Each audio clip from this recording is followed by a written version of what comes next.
Lições bíblicas. A Igreja em Jerusalém. Doutrina, comunhão e fé. A base para o crescimento da Igreja em meio às perseguições.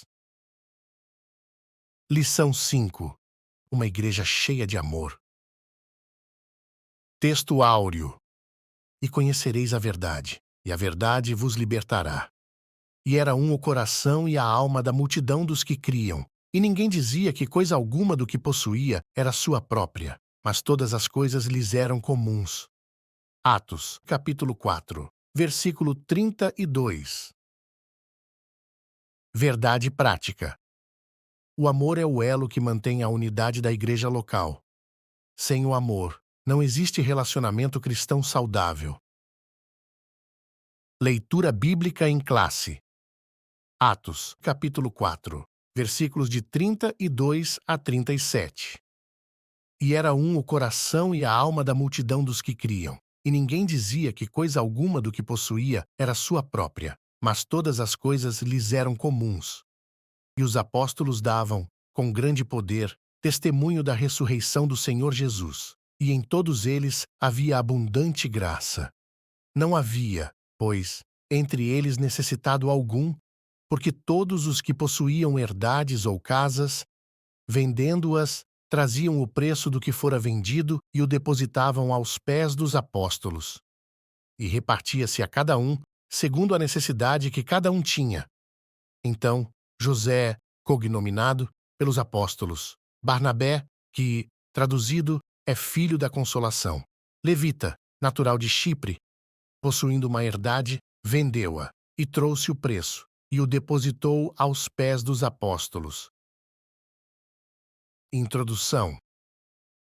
Nesta lição, veremos como o amor de Deus se manifesta numa igreja genuinamente cristã. Ele capacita a igreja a enxergar os mais necessitados e a buscar caminhos para que suas carências sejam atendidas.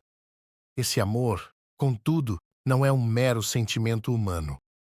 Em vez disso, ele é a expressão máxima da graça de Deus que foi derramada abundantemente nos corações daqueles que creem em Jesus. Somente através do amor de Deus o cristão aprende a ser solidário e generoso com aqueles que precisam ter suas necessidades supridas. Tópico 1. O amor manifestado na comunhão cristã. 1. O crescimento da igreja cristã. Nesse ponto de sua narrativa, Lucas se refere à igreja como a multidão dos que criam. Essa expressão pode ser entendida com o sentido de um grande número ou assembleia. A igreja que havia começado com 120 discípulos agora é uma grande multidão. Uma igreja pequena possui a mesma natureza e essência de uma igreja grande. Assim como uma igreja grande, uma pequena igreja também enfrenta seus problemas e desafios. Contudo, os desafios e problemas de um grande povo são maiores em proporção em relação a uma pequena. Eles se tornam mais complexos e, portanto, mais desafiadores. 2. Os desafios do crescimento. Assim, vemos a Igreja de Jerusalém crescer em escala geométrica. Ela se multiplicava e, com isso, os desafios também eram maiores. Como essa igreja, que até pouco tempo não passava de um pequeno número, se comportaria com o novo formato adquirido? Ela manteria a unidade em meio à complexidade? Somente o amor poderia manter o elo fraterno entre os crentes. De fato, Paulo dirá que o amor de Deus foi derramado nos corações dos crentes pelo Espírito Santo. Aos Colossenses, o apóstolo dos gentios disse que o amor é o vínculo da perfeição. Somente através do amor cristão, a igreja pode manter-se unida. Quando uma igreja se fragmenta e se divide, isso significa que o egoísmo tomou o lugar do amor em algum ponto. 3. A vida interior. A expressão "era um o coração e a alma" mostra a igreja em sua essência, revelando sua união interna. O Espírito Santo capacitou poderosamente os cristãos para cumprir a missão fora da igreja, para a tarefa do evangelismo, mantendo os crentes unidos internamente. Sinopse 1. A união e o amor entre os cristãos, impulsionados pelo Espírito Santo, fortalecem a Igreja e sua missão. Tópico 2. O amor como manifestação da graça. 1. A graça como manifestação do Espírito. O melhor ambiente para a manifestação dos dons do Espírito é em uma igreja onde o amor de Deus está presente. Lucas nos informa que os apóstolos davam, com grande poder, testemunho da ressurreição do Senhor Jesus. O contexto nos mostra que o Espírito opera em um ambiente que lhe é propício, isto é, onde a igreja está banhada no amor cristão. Muitos podem cair na tentação de achar que o segredo para ter uma igreja imersa no Espírito, isto é, onde os dons espirituais se manifestam com regularidade, tem a ver com cumprir determinadas regras e normas estabelecidas. Regras são importantes e não podemos viver sem elas. Contudo, o Espírito opera no ambiente onde há comunhão entre os irmãos. Às vezes, podemos quebrar a comunhão com os outros, achando que não tem importância. Mas Jesus ensina que, para ser perdoado por Deus, devemos perdoar sinceramente nossos irmãos. Qualquer ensino contrário a isso é falso. 2. A graça como favor imerecido. Há ainda um outro aspecto da graça de Deus revelada neste texto. Em todos eles havia abundante graça. Isso significa que a graça de Deus estava manifestada tanto nos apóstolos como em toda a igreja. Esse texto não se encontra deslocado, mas é posto aqui com o propósito de mostrar a razão ou motivo daquele contagiante ambiente cristão. Uma igreja dinâmica, que demonstra amor para com seu próximo e na qual o Espírito Santo se manifesta de forma abundante, é uma igreja que reflete a graça de Deus. Na Bíblia, podemos perceber que a graça de Deus gerou entre os crentes um sentimento de gratidão por terem sido, sem merecimento algum, capacitados por Deus para viverem uma vida abundante.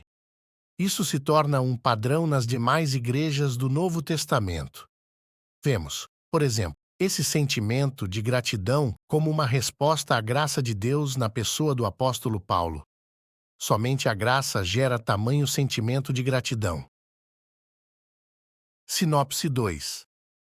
A graça de Deus se revela no amor cristão, capacitando os crentes a viverem equilibradamente entre a comunhão e a prática dos dons espirituais. Tópico 3. A manifestação do amor na solidariedade cristã. 1.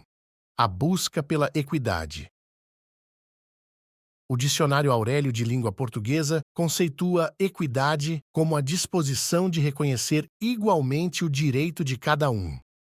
Assim, diferentemente da igualdade, a equidade não enxerga as pessoas como sendo todas iguais e, por isso, busca formas de ajustar o desequilíbrio entre elas. Em Jerusalém não havia um nivelamento social, nem todos possuíam as mesmas condições.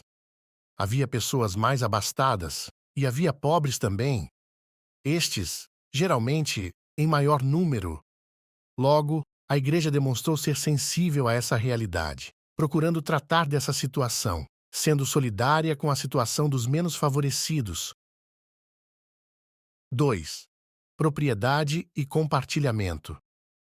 Estudiosos observam que a igreja de Jerusalém vivia uma comunidade de compartilhamento, não de domínio. Os crentes mantinham a propriedade de seus bens, mas os disponibilizavam conforme a necessidade de cada um. Desse modo, eles compartilhavam tudo o que tinham.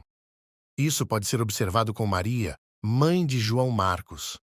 Ela também pertencia à igreja de Jerusalém e, em vez de vender sua casa, a pôs a serviço da igreja, transformando-a em uma casa de oração onde a igreja se reunia. A prática da generosidade pode mudar de acordo com o tempo, lugar e circunstâncias. Contudo, o princípio que a governa permanece o mesmo. Podemos fazer o bem a quem necessita de uma forma ou de outra. 3. Um exemplo da voluntariedade. Lucas destaca que os que possuíam herdades ou casas, vendendo-as, traziam o preço do que fora vendido e o depositavam aos pés dos apóstolos. Nada aqui foi feito de forma obrigatória. Ninguém contribuiu porque foi constrangido a isso. O texto bíblico deixa claro que havia voluntariedade nos crentes em ajudar uns aos outros. Havia uma consciência de pertencimento e, por isso, ninguém deseja ver o outro excluído. Isso era a manifestação do grande amor de Deus derramado nos corações daqueles crentes. Sinopse 3. O amor se expressa na prática da solidariedade, onde os cristãos cuidam dos necessitados e buscam a equidade na comunidade. Conclusão. Chegamos à conclusão de mais uma lição bíblica.